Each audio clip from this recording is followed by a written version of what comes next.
반갑습니다. 또 이어서 부부에 대해서 강의를 하게 됐습니다. 제 강의 여러 번 들으신 분들은 들은 내용 좀 있을 겁니다. 그런데 또 들으면 또 새롭고 좋을 겁니다. 그래서 제가 용기를 가지고 강의를 하겠습니다. 자, 이제 재밌는 예화를 하나 드릴게요. 미국 캘리포니아 주에 엄청 선한 남자가 한 명 있었답니다. 굉장히 착했답니다. 그래서 천사가 상을 주려고 물었답니다. 내 소원 하나를 들어줄 테니까 말해봐라 그랬답니다. 그 남자가 캘리포니아에 살아요. 그래서 자기가 하와이까지 차로 운전을 해갖고 여행 가는 게 소원이라고 그 하와이까지 다리를 놔달라 했답니다. 대단한 일이죠, 그죠? 근데 그 천사가 말, 그건 너무 힘든 일이다. 그까지 어떻게 다리를 놓느냐? 다른 소원이 없느냐? 하고 물었대요. 그 선한 남자가, 착한 남자가, 그러면은 다른 소원을 이야기하겠다 이러면서 우리 부부가 제발 안 싸우게 해달라고 그렇게 얘기를 했대요. 그러니까 천사가 딱 듣더니 그냥 차라리 다리를 놔주는 게 낫겠다. 그게 더 쉽겠다 그랬대요. 그만큼 부부가 안 싸우고 산다는 게 쉽지가 않다는 게 왜 그럴까요, 여러분? 서로 다른 사람이 만났잖아요, 그죠? 거기다가 우리가 매력을 느끼는 사람들은 대부분 다 나하고 전혀 다른 부류의 사람들이에요. 다른 기질의 사람이에요. 그러다 보니까 굉장히 부딪힐 수밖에 없어요. 그래서 늘 이야기하지만 환상적인 부부는요, 환상적으로 안 맞는 부부예요.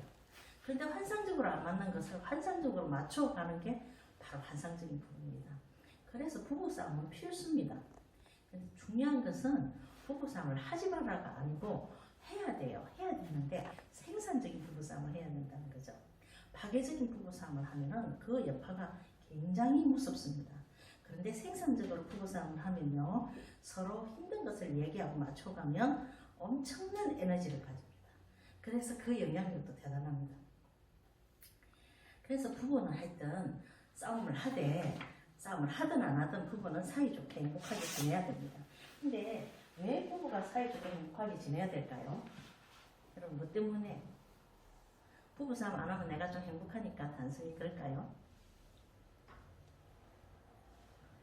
이렇게 앉아서 좀 그러는데 리얼하게 서로 얘기할 수 있는 그런 타임을 줘야 되는데 자리가 좀 불편합니다. 왜 부부가 사이좋게 지내야 될까요? 제일 가까이, 제일 처음에 내가 행복하고, 그죠? 두 번째로 여러분 가족 중에 자녀들이 잘 되게 하기 위해서, 그리고 여러분 가족이 행복하면 사회가 잘 됩니다. 그러면 그 자녀들에 대한 이야기들이 굉장히 많이 나오는데요.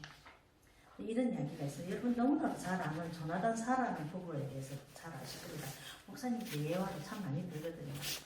이 미국에는 어떤 게, 내가 대학원에서 영재교육 전공하면서 늘 교수들이 얘기하는 게 있는데, 우리나라의 학자들은 그 연구를 하는데 굉장히 기간이 짧아요. 근데 미국은요, 대를 이어서 연구를 해요. 그럼 보통 연구하면 몇백 년의 지나야지 결과가 나오는 이런 추적 연구라 그러잖아요. 그런 연구들을 굉장히 미국은 많이 해요.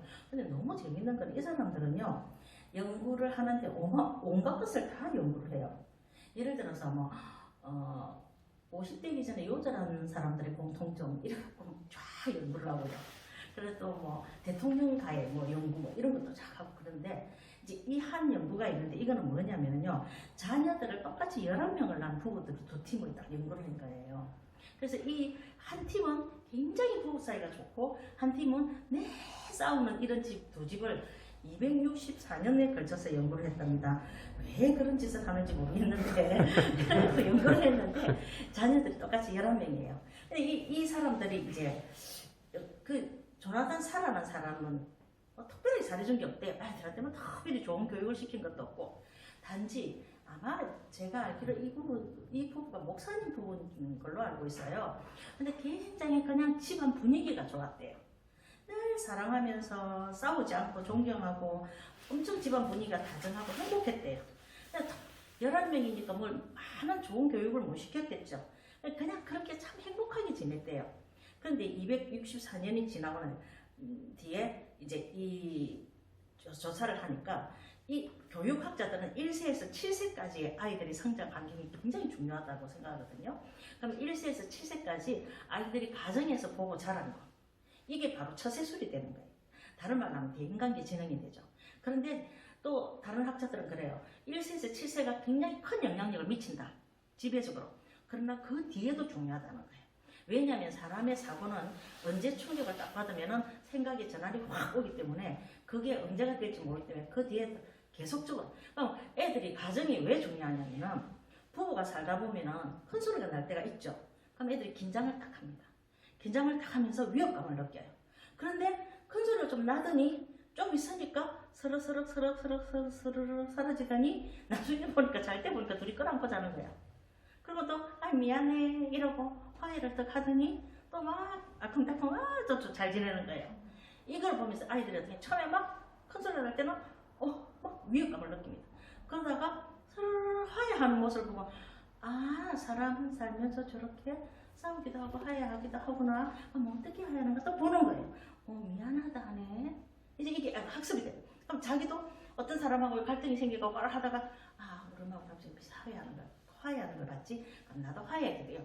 화해하는 기술을 아는 거예요.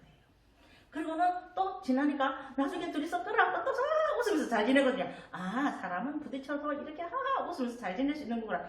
부딪힘에 대한 두려움이 없는 거예요. 근데 제가 아는 한 부부는요. 어릴 때 아버지 엄마가 딱 싸워요. 그러면 그때부터 냉전이 딱 말을 안 해요. 근데 그게 한 달, 두 달이 가는 거예요. 그러면 이 사람이 어릴 때 그 사이에서 너무 힘든 거예요. 그러면 당연히 엄마가 아버지 밥도 안 차려주는 거예요. 얘가 어릴 때부터 눈치를 보다가 너무 어린 나이인데 그 분위기가 힘들어서 아버지 밥을 차려주고.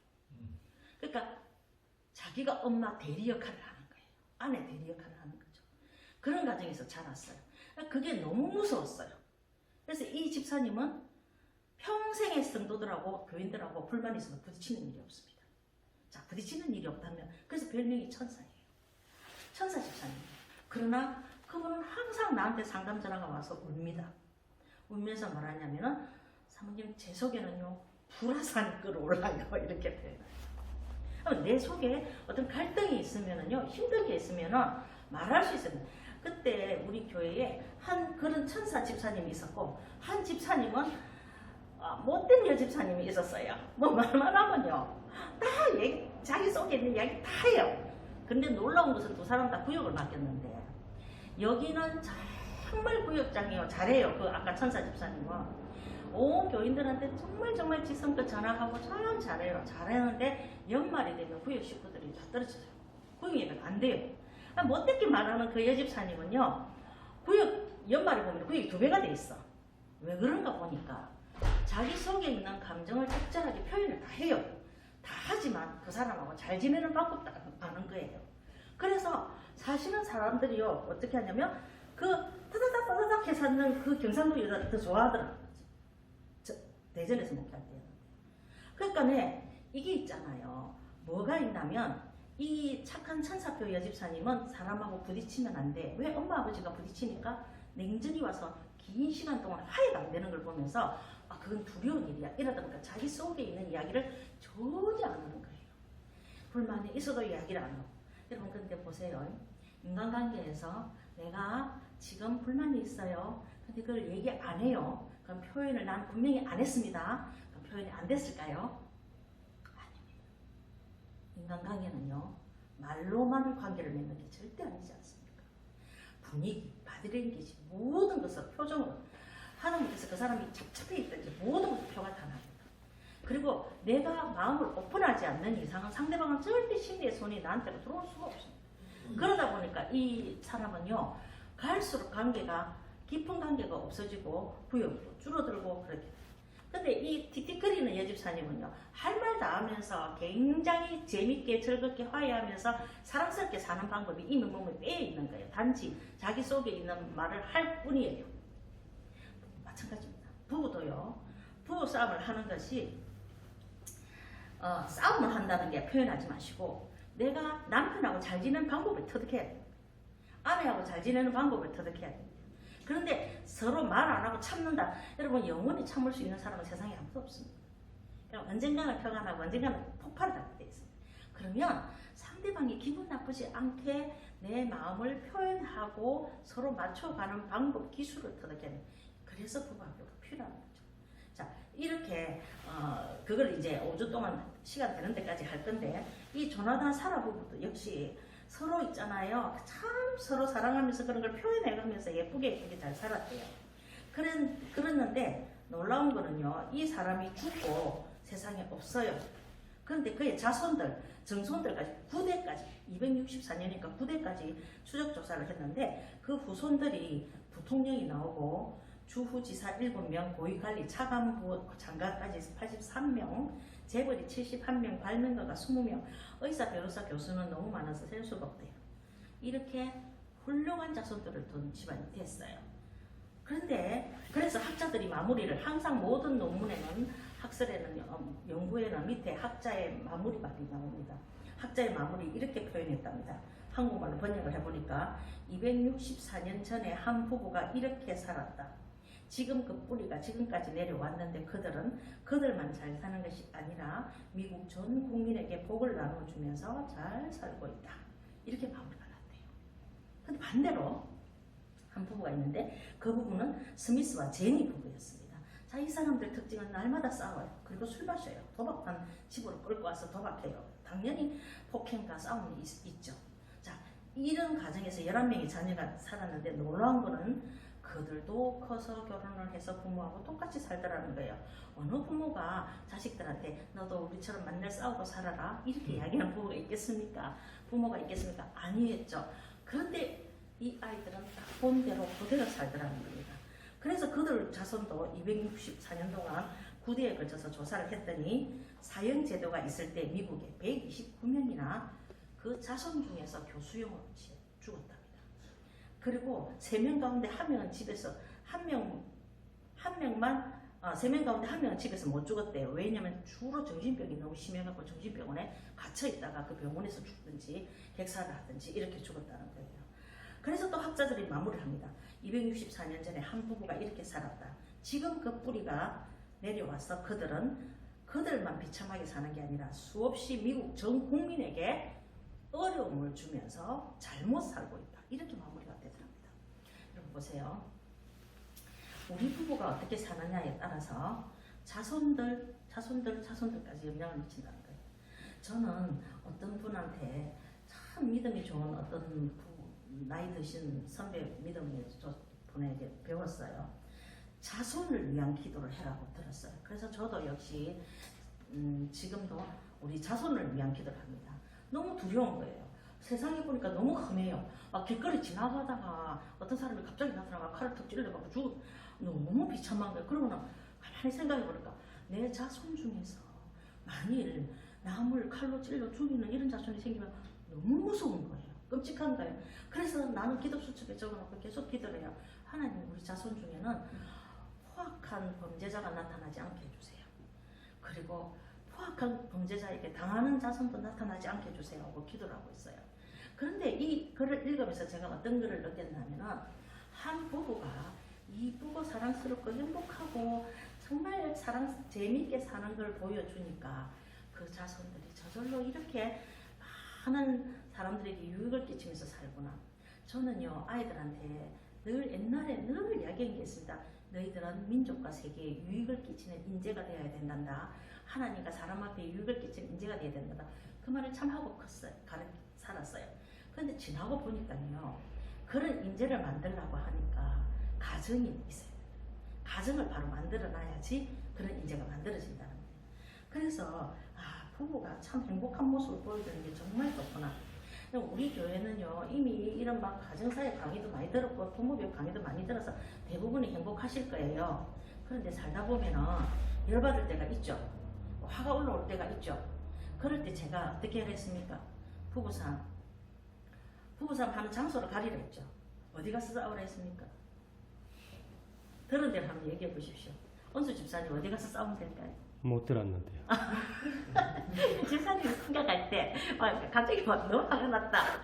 그럼 어디 가서 싸우면 될까요? 방에 들어가고. 방에 들어가서 문 잠가놓고. 문 잠가놓고. 네, 좋습니다. 그럼 막 화가 났다, 목소리가 막 올라간다. 그러면 목소리 올라갈 일이 잘 없는데.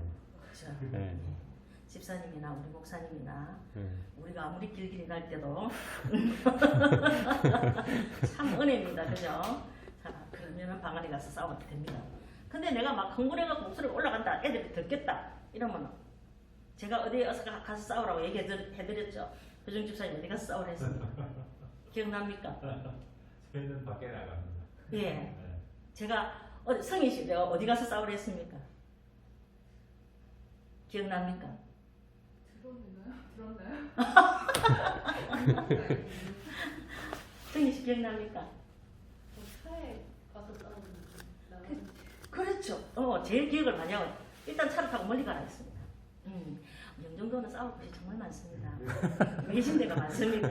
그래서 차를 타고 은수 집사님 같이 큰 소리가 안 나면 괜찮아요. 근데 큰 소리가 나겠다 싶으면 애들 앞에서 절대 큰 소리 내면 안 된다는 거죠.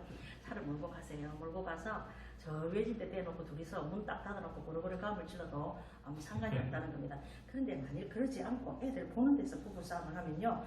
애들이 특히 7세 이전 아동들 앞에서 크게 부부싸움을 하면 애들이 스트레스를 너무너무 많이 받는답니다.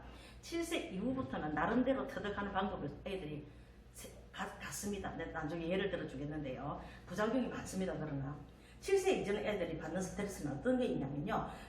막 엄마 아버지 싸우면 전쟁터에서 동료가 옆에서 포탄 있죠. 포탄을 맞아갖고 창자가 터져서 죽어가는 모습을 보면서 나도 저렇게 죽을 거라는 불안함과 공포를 느낀답니다. 굉장히 무섭죠.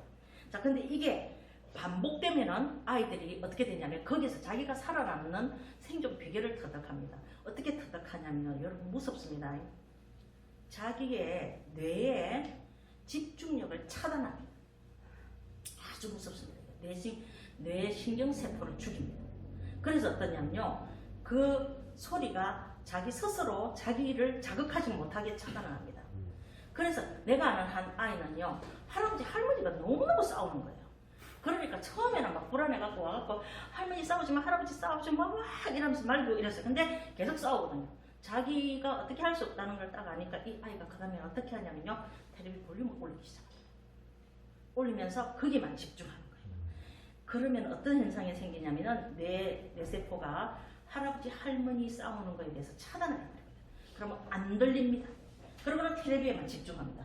자, 이런 아이들의 특징이 내가 공부방에서 주의 집중력이라고 숫자에 동그라미 치는 걸 해봅니다. 그러면 애들이 굉장히 늦습니다. 왜냐하면 주의 집중력은 주변 상황을 파악하는 능력을 막 빨리 만드는 건데 주변 상황을 파악하는 능력을 이미 뇌가 차단을 해버린 거예요. 왜요? 내가 그거를 다 파악했다가는 나는 너무 고통스러워서 죽을 지경이니까 주변 상황을 딱 자기가 스스로 차단해버리는 거예요. 자, 그런 아이들이 세상에서 성공할 수 있을까요? 절대로 직장에 가서요. 이런 아이들의 특징이 뭐냐면 직장에 딱 갔습니다.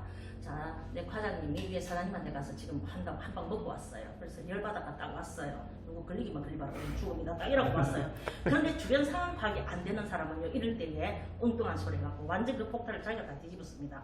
갑자기 과장님 오늘 회식합시다 이러면서 싱싱 웃으면서 자 열받아 있는데 그럼 어떻게 되겠습니까? 회식 이러면서 막 딱 죽죠. 주변 상황 파악 안 된다는 것은 직장에서 승진할 기회를 놓치는 거하고 똑같은 겁니다.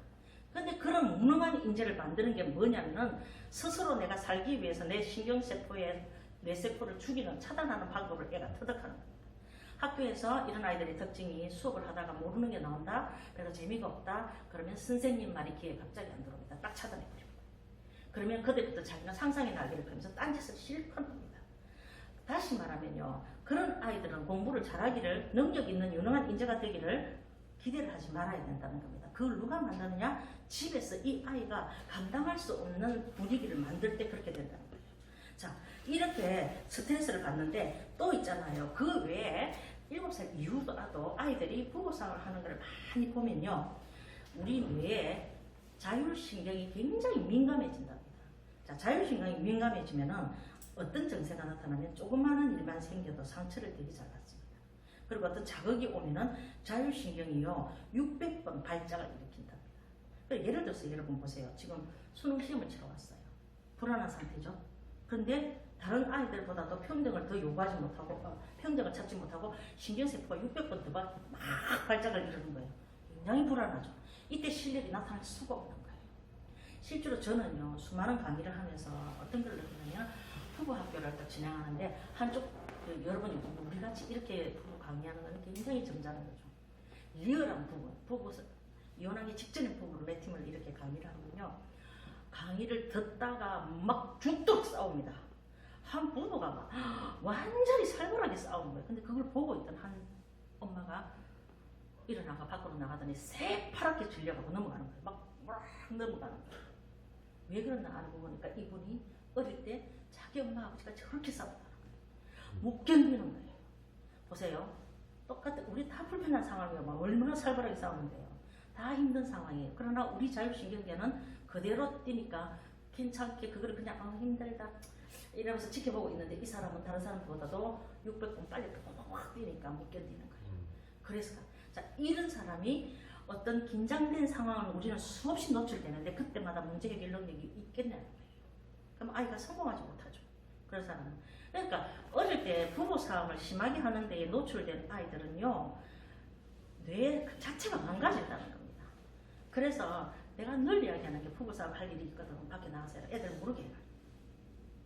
애들 앞에서 만약 조금 투닥투닥 하는 거는 보여주는 게 좋습니다. 그리고는 화해하는 걸 보여주는 게 좋습니다.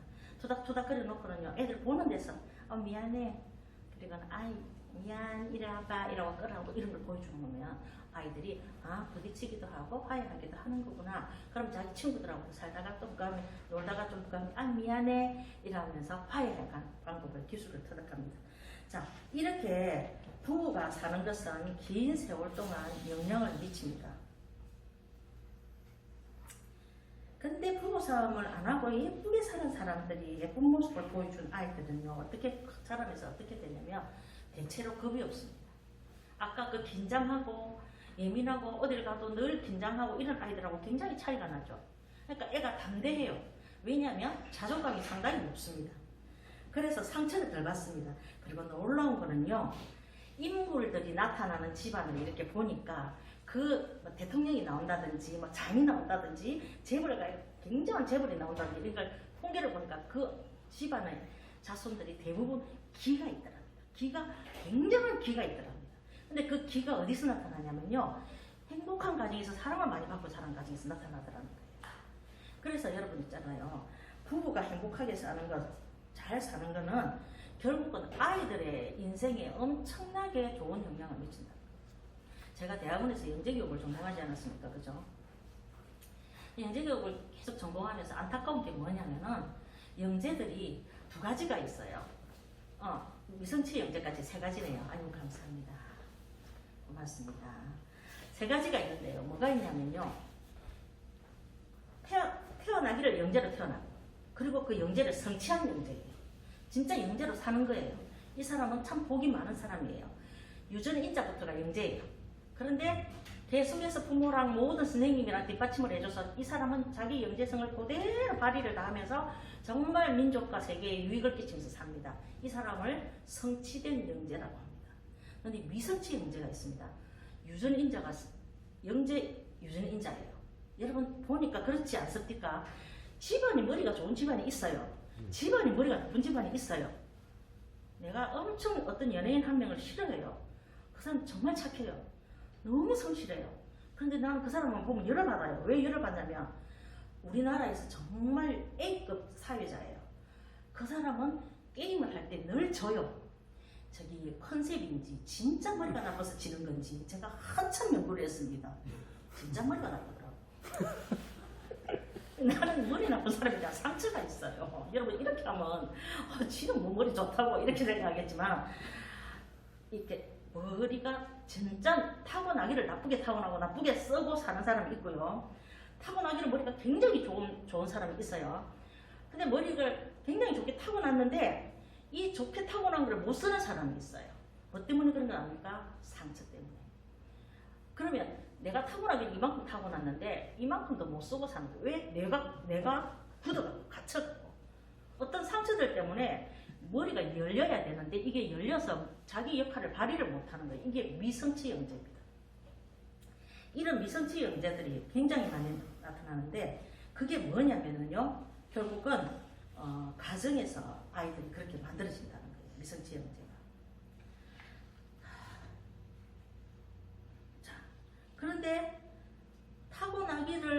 아이가 좋게 타고났는데 미성취 형제로만 사는 것도 다행인데 발달 장애까지 오는 수가 있습니다.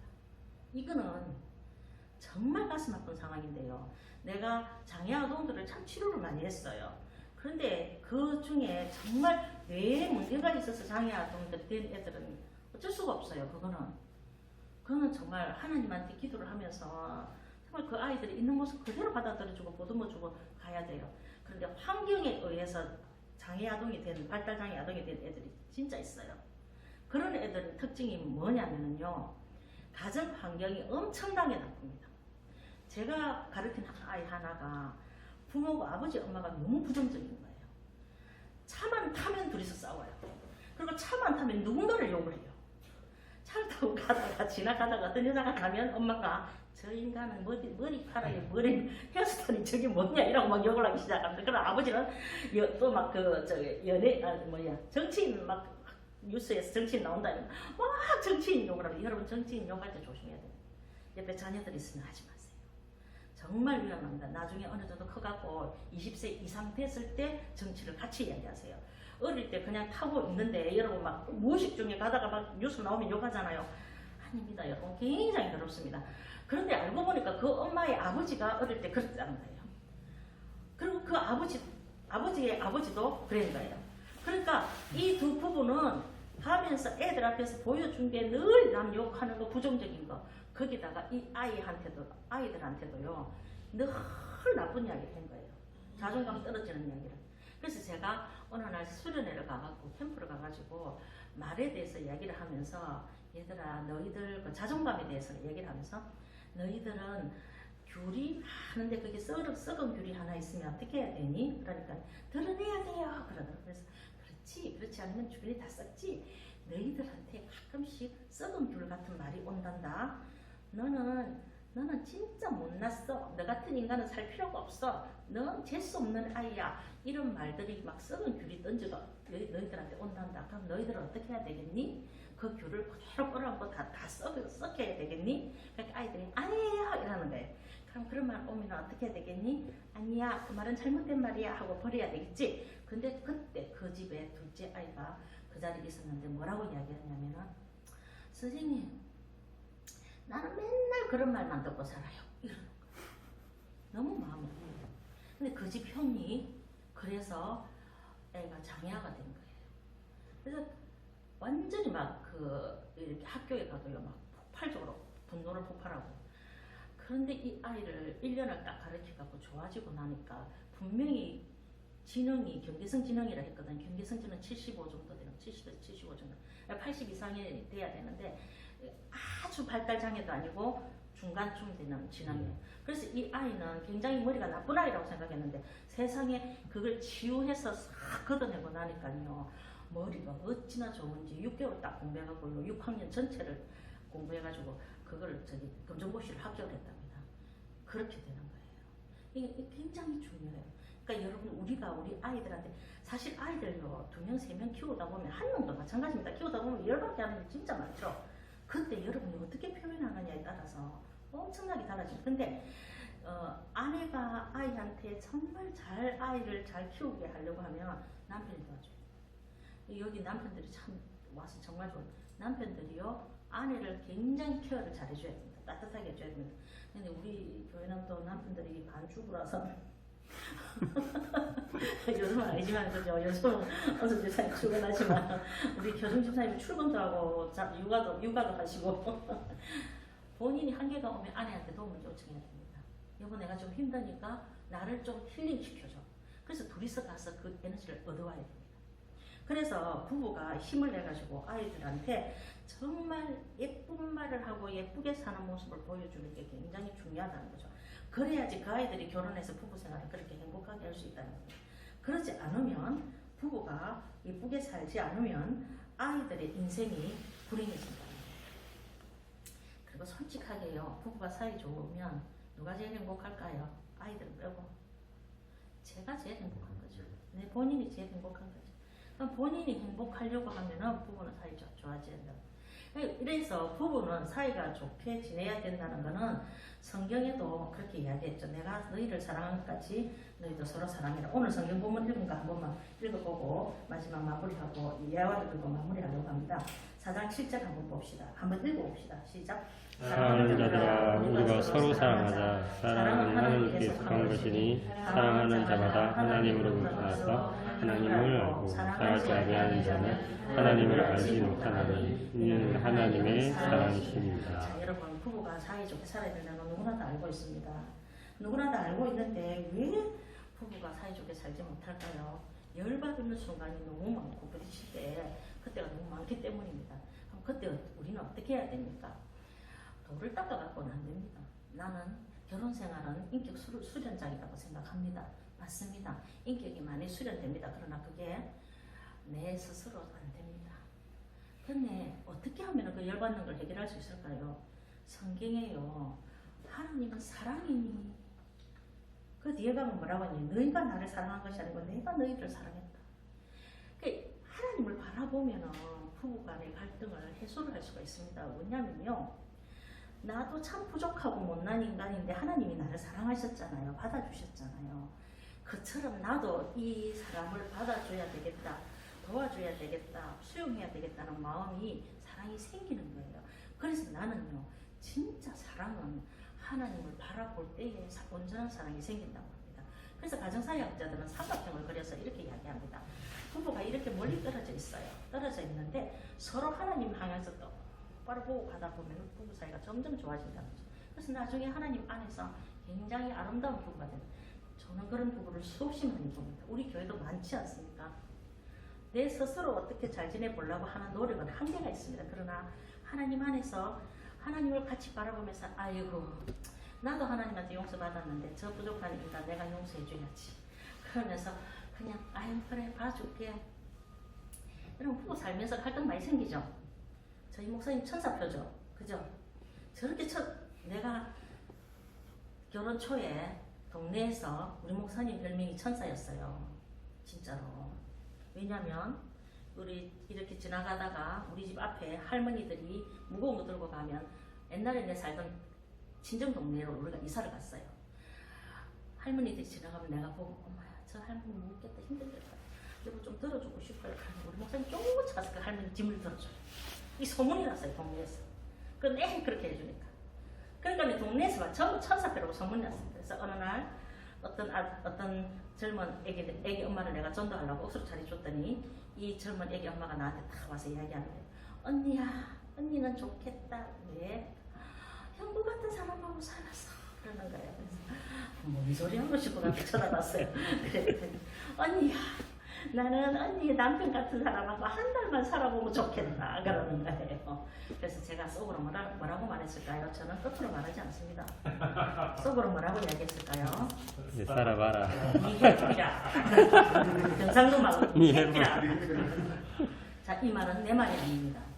김진홍 목사님 사모님이 둘째 부인입니다. 첫 부인은 김진홍 목사님은 감옥에 가셨을 때 아들하고 같이 미국을 가시고 저절로 이혼이 되고 있다가 한참 뒤에 둘째 부인을 만나셨어요. 둘째 사모님은 서울대 간호학과를 나왔는데 옷이 우선 굉장히 화려하고 모든 손톱에 새빨간 매니큐어라고 화장이 엄청 진한 그런 사모님을 만났습니다. 그러나 김진홍 목사님은 시골교회 담임 목사님이십니다. 근데 그 화려한 사모님이 시골교회를 갔습니다. 가서 목회를 하는데 거기에서 막 교인들이 처음에는 보고 사모님이 왜 저렇게 야노 이래가지고 하도 욕을 많이 들어가고 사모님이 몸빼바지를 입고 교회를 가기 시작했습니다. 월남치마도 입고.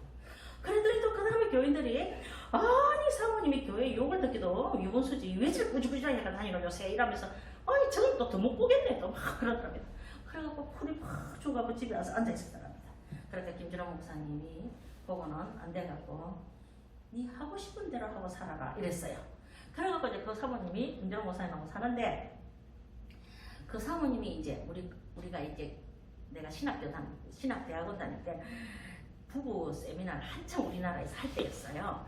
그래서 목사님하고 내하고 이제 그 부부 학교를 갔어요. 갔는데 그게 김진홍 목사님이 원래 한 타임에 설교를 하기로 했어요.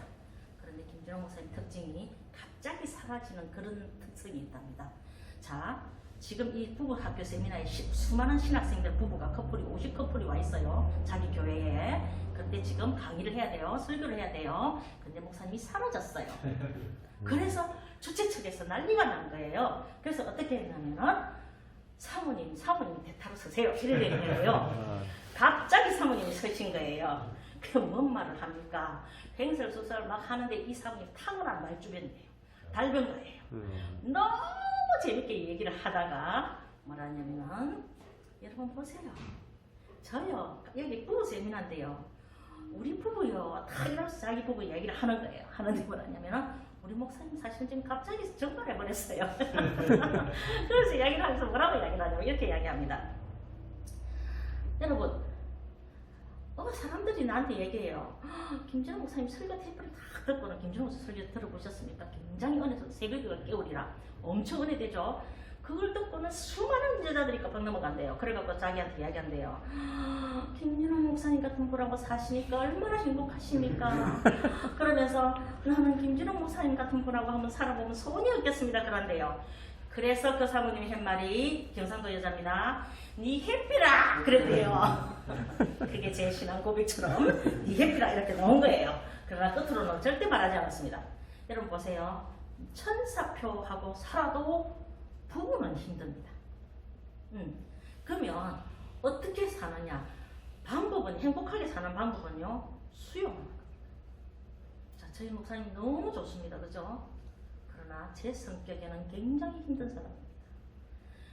전자레인지 좀 돌려주세요. 이러면 딱 돌려놓고 전자레인지 물을 확 열어놓습니다. 밥통에 밥 좀 퍼주세요. 밥 딱 퍼고 밥 국물 현대 힐스테이에 살 때 김치 냉장고가 오늘 또 우리 목사님 요걸 주여 이 너무 좋은 분이라서 이런 정도 얘기를 해도 괜찮겠죠? 여러분이 마구 위로를 받겠죠? 우리 목사님도 저러는데 내 같은 신랑은 괜찮다 이러면서 위로를 받겠죠? 현대 힐스테이에 살면은 그 붙박이장이 있고 그 안에 김치 냉장고를 넣지 않습니까? 뚜껑형 김치 냉장고였습니다.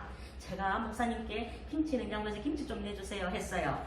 그러면서 그때 김치를 냈어요. 자, 김치통 뚜껑이 어떻게 되어 있었을까요? 이렇게 열려 있겠죠. 그런데 앞에 붙박이장에서 문이 닫혀 있었겠죠.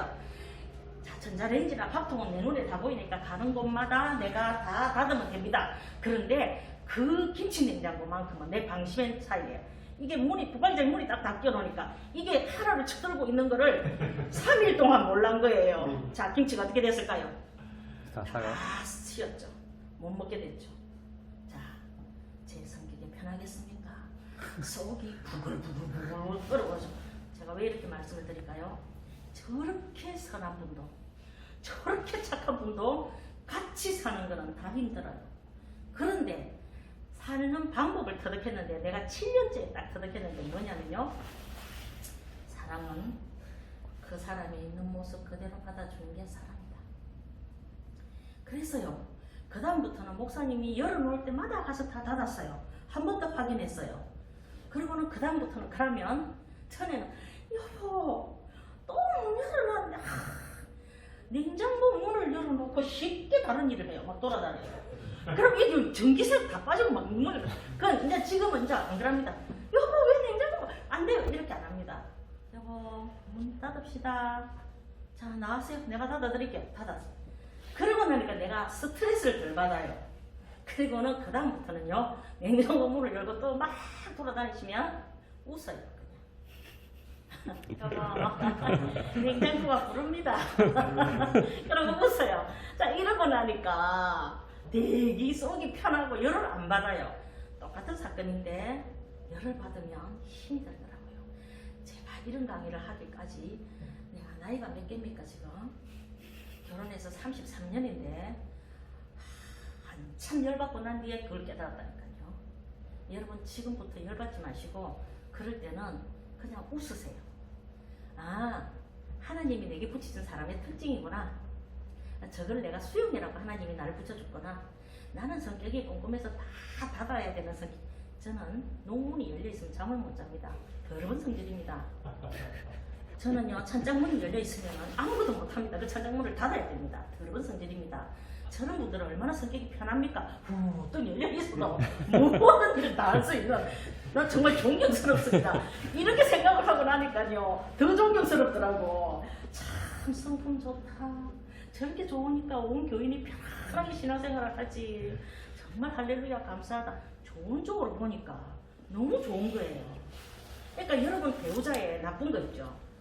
여자들은 대부분 남편들의 표현 때문에도 많이 상처를 받습니다. 근데 그거를요 우리 남자가 너무 남성적이라서 매력이 있어서 저렇게 거칠게 표현한다 생각하고 마음을 싹 바꿔버렸어요. 여러분 안 바꾸면 여러분은 계속 스트레스 받고 바꾸면 편해요. 내가 있잖아요 안 바꾼다고 해서 그 남편이 그런 거칠은 표현을 바꿀 리가 없어요. 그럼 그 사람은 계속 가요. 내 혼자 열받았다 그러는 거예요. 자, 부부가 수용하고 살아야 되는 이유가 있습니다.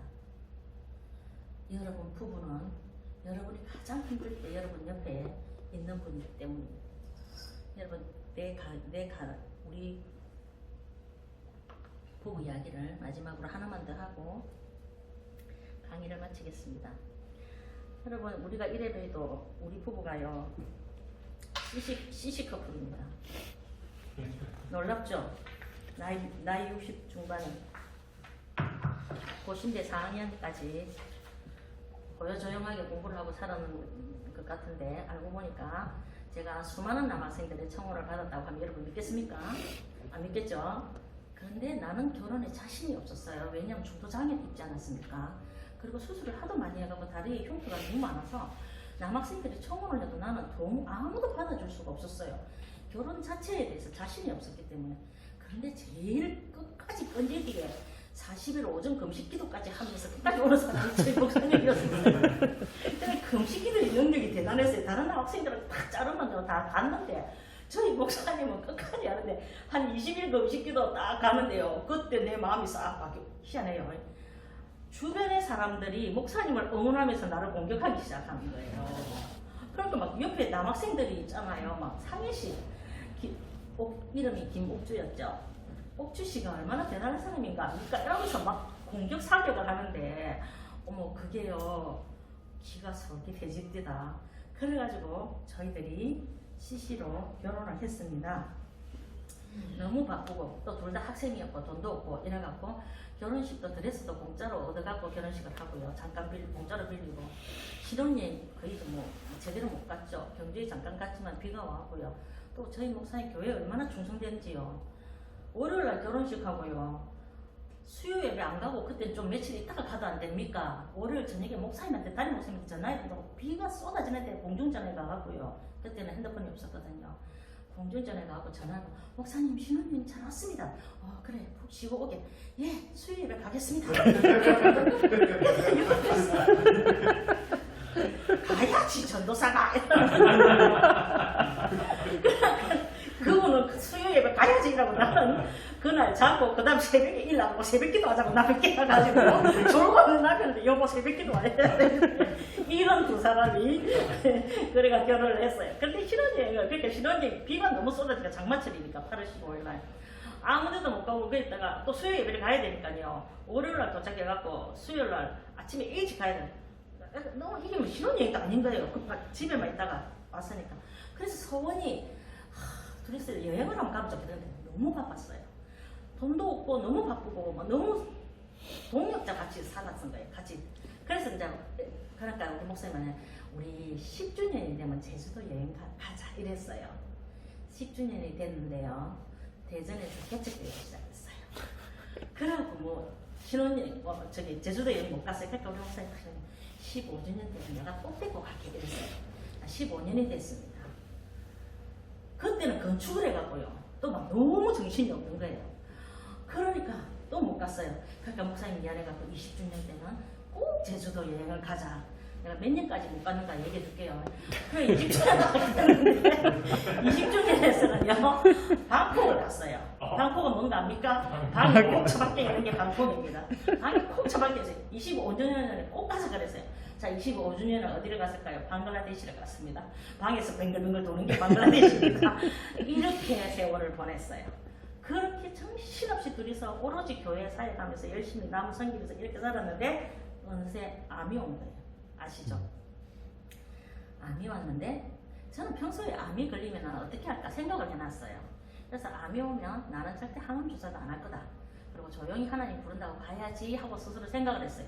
그래서 딱 암이 왔을 때 상황 파악을 하기 위해서 딱 생각을 했는데 그때 저희 목사님이 부천교회에 청빙을 받아 갔는데 그 교회가 하여튼 엄청 복잡한 교회였어요. 그래서 그때 내가 지금 죽으면 하고 생각하니까 와, 이 교회 존폐 위기가 오겠더라고. 너무 교회가 어려운 상황인데 내가 죽으면 목사님이 이 복잡한 문제를 해결을 못 하겠는 거예요. 노예와 막 모든 게 얽혀 있는 그 교회, 우리 복잡한 교회라서 저희들이 그 장로들이 막 끝까지 땡겨가고 그 교회, 왜냐면 그 교회 재산이 너무 많았기 때문에 그 교회 올라고 서류를 넣은 서류만 100개가 넘는다고 들었어요. 우리 보신교단은. 그런데 그 장로들은 이미 우리 목사님 설교를 2달을 딱 듣고는 찍어 놓은 거예요. 김태강 목사님 외에는 아무도 안 부른다. 그래갖고 이제 목사님이 청빙 받아가갖고 그 복잡한 문제를 해결하고 있는 중이었기 때문에 지금 내가 만일 죽으면 이게 다 끝이 나겠는 거예요. 그래서 기도를 하다가 아직까지 죽을 때가 안 됐는가 보다. 그래가지고 항암 주사를 해야 되겠다 결심을 했어요. 항암 주사를 해야 되겠다 결심을 딱 하는 순간에 저희 목사님이 모든 서류, 거기는 목양실이 엄청 넓어요. 교회당이 엄청 넓었기 때문에 목양실에 있는 중요한 서류들을 전부 다 끌고 집으로, 사택이 41평이에요. 집으로 다 가져왔어요. 집으로 딱 가져와가지고 거기에서 진물을 보는 거예요. 다 보더니요, 내 병간호를 자기가 해야 되겠다는 거예요. 하는데요, 저희 목사님 건강 비결이 뭐냐면 잠입니다. 잤다 하면 안 일어납니다. 그러면 평생에 나는 꿈이요, 남편이 새벽기도 나를 깨워갖고 가는 게 내 꿈이었어요. 전도사님인데 맨날 내가 깨우고 목사님인데 맨날 내가 그 정도로 잠을 깊이 자는, 이게 건강 비결이었어요. 그런데 그렇게 숙면을 취하시는 분이 내가 항암 딱 하고부터요 번뜩번뜩 깨는 거예요. 내가 그 항암 주사를 딱 맞으면은 4일에서 일주일, 7일까지는 거의 죽다시피 합니다. 굉장히 고통스러운 순간이 옵니다. 그런데 그때 제가 이렇게 돌아만 누워도 막 진짜 막 날카로운 칼이 몸을 찌르는 것 같이 고통스럽거든요. 그래서 이러면요 너무 신기하게 새벽기도 가자고 흔들어도 안 일어나시는 분이, 그래서 내가 알람을 10개씩 맞춰놓고 다 두드리고 목사님 이래갖고 평생, 우리가 그때 한 30년입니까 20몇 년을 살은 사이에요. 그런 분이, 그렇게 깊이 자는 분이 하는데 딱 눈을 뜨는 거예요. 뭐 해줄까? 이러는 거예요. 그러면 자다가 있잖아요, 벌떡 일어나가지고 막 침대에서 막 내려가는 거예요. 안에 무슨 일이 있나 싶어가지고 그러다가 막 내려가다 꾸꾸리치고 막 내려가는 거예요. 내가 그걸 보는 순간에 내가 아픈 것보다 마음이 더 아픈 거예요. 저분이 지금 마음이 어떤가, 너무 마음이 아픈 거예요. 그래, 그분이 나중에 좀 물었어요. 왜 그랬냐 그러니까 이러다가 이 사람을 내가 잃겠구나 싶더라고요. 그래서 자기 딴은 자기 인생의 최고의 비상을 끌은 거예요. 어느 날 이제 7일이 지나고 한 보름이 지나면 좀 제정신이 와서 뭘 먹을 수가 있습니다. 근데 이제 내가 뭘 먹으려고 냉장고 문을 열어봤어요. 놀라운 일이 일어났습니다. 냉장고에 암에 좋은 재료가 꽉 들어가 있는 거예요. 그래서 내가 보고 놀랬어요. 여보, 이렇게 살다가 우리 집 망하겠다. 안에는 고쳐야 되겠고 몸에 좋다는 걸 다 사놓고 요리할 줄은 모르고 평생에 안 해봤으니까 그러고 그걸 쌓아놓고 지내는 거예요. 내가 그걸 보고도 이분 마음이 얼마나 절박하면 이랬을까. 내가 아픈 것보다도 목사님 때문에 마음이 더 아프더라고요. 근데 그래갖고요 이제 암 수술하고 막 이랬는데 이제 목사님이 그걸 보면서 참 힘들겠다 이랬는데요. 우리 아들 이야기도 해줄게요. 암 수술을 딱 했는데 우리 아들이 부산에서 올라왔어요. 엄마가 암이라니까. 와가지고 이틀을 있다가 이제 내려가야 되는 순간입니다. 내려가야 되는데 아들이 엄마 갈게 이러고 손을 잡고는 갔어요. 분명히 갈게요. 갔는데 아들이 다시 돌아오는 거예요. 그래서 왜? 그러니까 돌아가고 또 가만히 있는 거예요. 가만히 있다가 야 빨리 가라, 이 자식아 놓치겠다. 그러니까 또 갔어요. 가더니 또 돌아오는 거예요. 이걸 3번씩이나 하는 거예요. 마지막 3번째 아들이 돌아가고는 하염없이 우는 거예요. 내가 그 아이를 근 20대 후반까지 키우면서 그렇게 스럽게 우는 모습을 처음 봤어요. 너무 펑펑 울면서 애가 주체를 못 해가지고 막 우는 거예요. 보니까 참 마음이 아프더라고요. 근데 내가 이 아이 앞에서 눈물을 흘리면 얘가 진짜 마음이 힘들겠다 싶어서 참았어요. 근데 아이가 그렇게 울더니 가더라고요. 그래서 내가 속으로 생각했어요. 이제 얘가 좀 효자가 되는가 보다. 얘 좀 잘 큰가 보다. 웬걸? 가는 순간에 다 잊어먹었는지. 그 다음에 또 뭔 상태야? 여러분, 남자들이 군에 가면은 굉장히 효자가 된다대요. 한순간만 그렇습니다. 우리 아들도 훈련받을 때는 되게 효자였어요. 편지에 막 보고 이제는 엄마 속도 안 썩일 거고. 제대할 때 보니까 하나도 없습니다. 원상복귀가 돼 있습니다. 우리 아들 그랬어요. 내가 이 얘기를 왜 하느냐면요. 우리가 우리 아이들 진짜 금쪽같이 생각하고 끔찍하게 생각하죠. 그러나 여러분 자녀는요, 자녀일 뿐입니다. 여러분 옆에 평생 남아있을 사람은 여러분 배우자입니다. 여러분이 생사를 오갈 때에 여러분 옆에서 여러분을 지켜줄 사람은 여러분 배우자입니다. 나이 들어보세요. 진짜 배우자밖에 없습니다. 그 뒤로 나는 아산병원을 수시로 보냅니다. 그런데 그때마다 저희 목사님이 저를 태우고 갑니다. 한 번도 인상을 찡그린 걸 본 적이 없어요. 왜? 별명이 천사니까 그렇겠죠. 그래서 제가 물었어요. 참 고마웠어. 그리고 어떻게 이렇게 나는 막 검사받고 힘들어갖고 우지상이 돼 있어도 저분은 항상 웃으면서 너무너무 친절하게 태워갑니다. 너무 고맙다고. 그런데 왜 이렇게 하십니까? 그랬더니 당신이 젊을 때 내한테 한 거 반도 안 된다. 당신이 너무 적응을 많이 해놨다. 그러면서 나를 위로해 주더라고요. 여러분 보세요. 젊을 때 꼴보기 싫은 거 많이 보입니다. 그런데 그래도 끝까지 내가 가장 힘든 순간에 내 옆에서 내 편 대주고 내 손 잡아줄 사람은 여러분 아내고 여러분 남편입니다. 그분들 손잡고 가시기 바랍니다. 그분들하고 잘 지내시기 바랍니다. 속지 마세요. 지금 옆에서 다 잘해주는 사람 여러분 편 아닙니다. 언젠가는 헤어질 사람들입니다. 그런데 배우자는 임종 순간까지 옆에 있습니다.